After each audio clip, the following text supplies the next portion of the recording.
Well, I've been asked today to kick off the program with a very short overview of a 12 to 14-hour session on leadership that I have been working on for the past few years. And I wanted today to just begin to think about why do we actually need another leadership course? Aren't there enough leadership courses out there? And we're going to address that because engagement is actually the bottom line of being a leader, engaging the people. We were talking earlier today about being a discipler and being discipled. And so engaging a person is really the only way that you're going to be able to display the leadership qualities that Christ gave us. And so what I'm going to do is share some statistics with you about what the challenge is in the workplace and in the church, really, today, and what's wrong with the whole concept of leadership that has been portrayed to us, because there are not a lot of easy fixes in leadership. It has to be based on a culture of emotional intelligence, because the only way that an individual can grow and develop is by increasing their emotional intelligence. So I'm going to go with you the five phases to success in leadership. And I think that by the time we wrap up, you should be able to see what I'm talking about.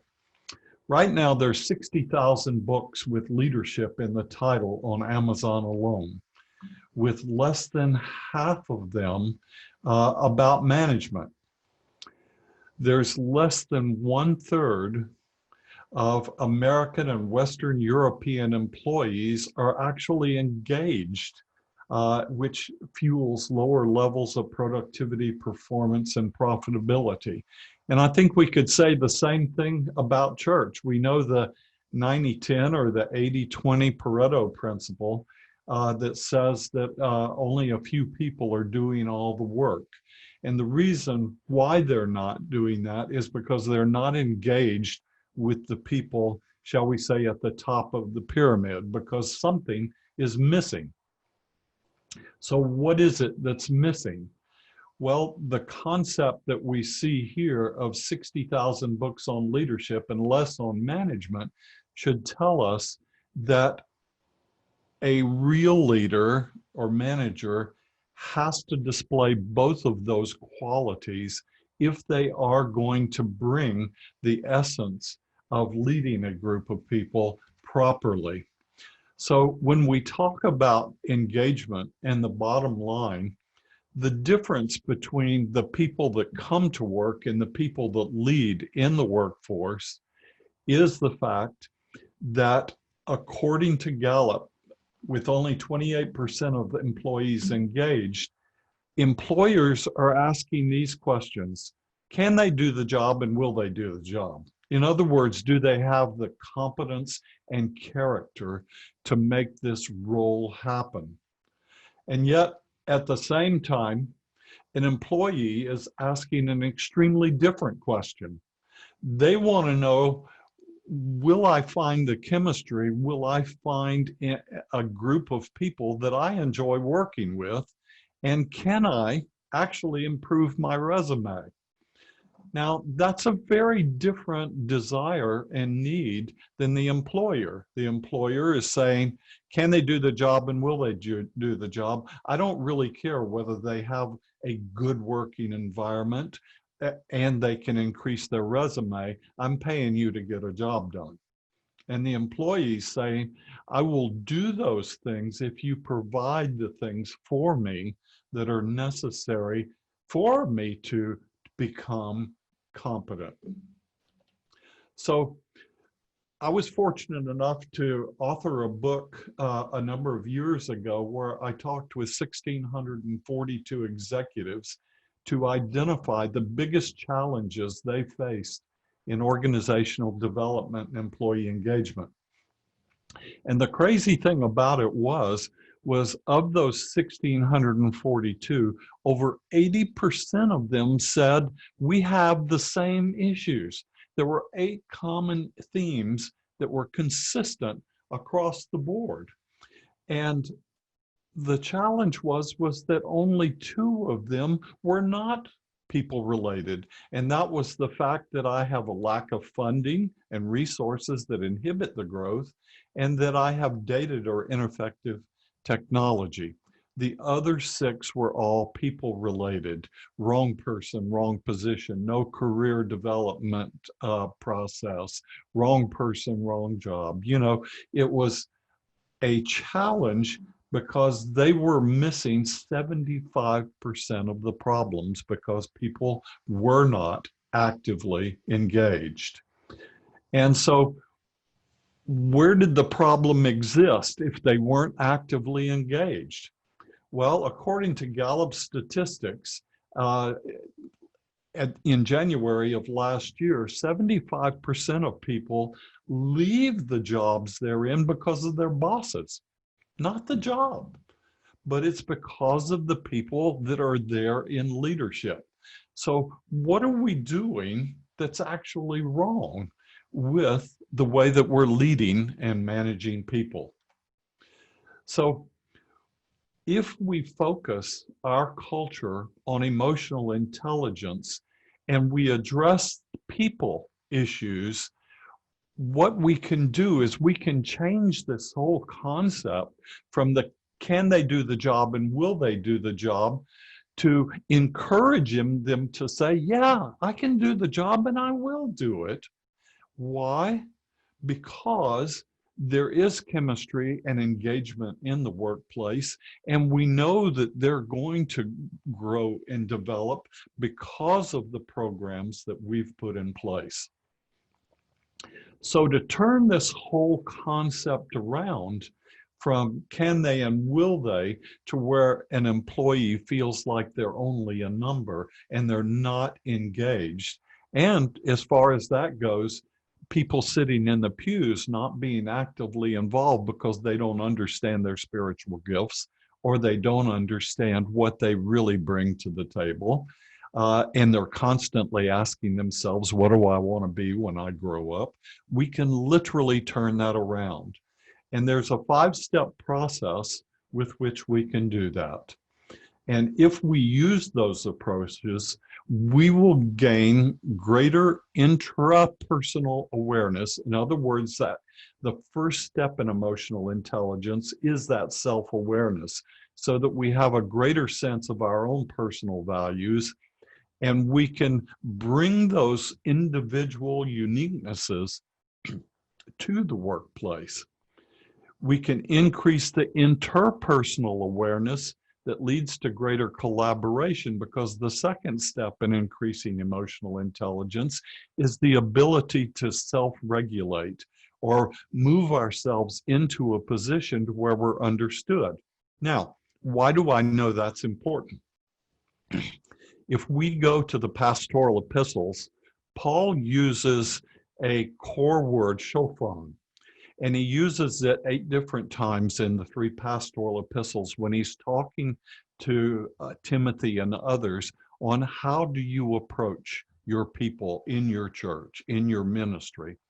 And shophron, used from Paul's perspective in the form of shophronizio, means speak to a person in their own behavioral language. In other words, engage them in a way that they understand how to get the message across, how to see that you're speaking to them in a way that would be beneficial to them.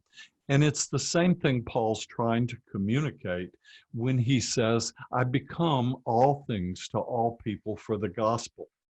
You see, when employees believe that the employees value them as individuals, that leading improves engagement, productivity, and company value. So what Paul is saying is something that we have to listen to. And we talk about it as the the concept of engagement, but the reality is this is a biblical principle that when we use it in the workplace will make a difference in how we engage our people. So what are these 5 phases that we go through? And that is from the moment that we begin the hiring process through orientation, we have to do 4 things. We have to understand the difference between leadership and management so that we can understand how our personality as the leader manager is going to impact the capacity of the people that we're working with. Second, we have to differentiate between the personalities so that we can bring those into a place where they can succeed and not fail. And we use human data to do that. And then the next part is refining those leadership and management skills so that we can adapt. And this is the second stage, as I said earlier, of emotional intelligence, of being able to adapt to the situation and become all things to all people in the process. And the next little phrase is something I hope that I leave with you that you'll take away from this, and that's the whole concept of clarity trumps persuasion. In other words, we don't have to try to persuade or make somebody do something if we're clear behind the purpose of that. And to do that, we need to understand the genetic and cultural aspects of the people that we're working with and that we oversee so that we can increase the engagement and improve the communication. Second phase is to bring others into a place where they can succeed. And how do we do that? Well, the first step is building trust, discovering the aspects of our personality that either makes trust happen or detracts from it. And there's 3 aspects to that trust concept: the interpersonal aspects, the intrapersonal aspects, and the application. Interpersonally, we have to be transparent and we have to be believable to the person and communicate with them in a way that they relate to us. So transparency and relatability are key in the first interpersonal phase. The predictability tells us the second phase, because people need to know who they're going to see that day. If they don't know who they're going to meet that day, whether it's going to be somebody that's angry or somebody that's receptive, they're not going to trust. And the third phase of application is what you're telling them actually feasible? Is it actually going to work? Because you see, people will trust people that have a dream, but they will only trust people a second time if they have a plan to implement that dream. And last of all, we have to empower the people that we're working with. If we don't empower them, there will be no trust. The next aspect is the necessity of conflict. You see, most people avoid conflict. They are afraid of it. And the stronger the introversion aspects of an individual, the more they're going to shy away from conflict. So here's something I want us to digest, and that is the concept of conflict is good. It actually tells us that something's wrong, something's missing, or that we need to address an aspect of the challenge that we're facing that we have not dealt with. So when a person can trust you, they are much more willing to deal with conflict. If we build trust and we teach them that conflict is not something to shy away from, that as a team member, they have a right to be involved in these ideologies that may be different, then we can give them feedback that they will actually accept. Now we've brought them to a place where they feel safe and they're willing to engage with you at literally any level. In phase 3, what we want to do is take the skills that we have developed as leaders and share them. How do we do that? We teach them the importance of integrity. How do we bring integrity into our lives? And it's not just telling the truth. It's being there, doing the things over a long period of time that helps the organization know that we can trust, we can deal with conflict, and the feedback that we receive will help them succeed. Most leaders think about the fact that charisma is something that just draws people to you. But if you look at the Greek word charisma, obviously from the Koine Greek and the Bible, and we bring that into our workplace, charisma means gifting. And that gifting is not just being upfront and leading and screaming and directing, it's attracting people. That grace is what brings people to you and will bring the respect of leadership. So that when you as a leader begin to reflect the mission, vision, values, and the cause of your organization, they are going to be naturally drawn to you. And that's the charisma that actually lasts over a period of time. In phase 4, what we do is we take the individual skills and we now begin to transfer them to a group. And the only way we can do that is teach your people how to collaborate. And those aspects of collaboration are what bring the individual into a place to where they are willing. You're obviously going to have those high dominant people that want to take up all the conversation and rule the conversation during the time. But what we have to do is teach them that that introvert who is much more focused on competence rather than confidence is going to be able to present their perspective. That's why conflict is good, is because introverts are normally extremely competent for the most part in what they do, and bringing that to the table is going to allow them to do that.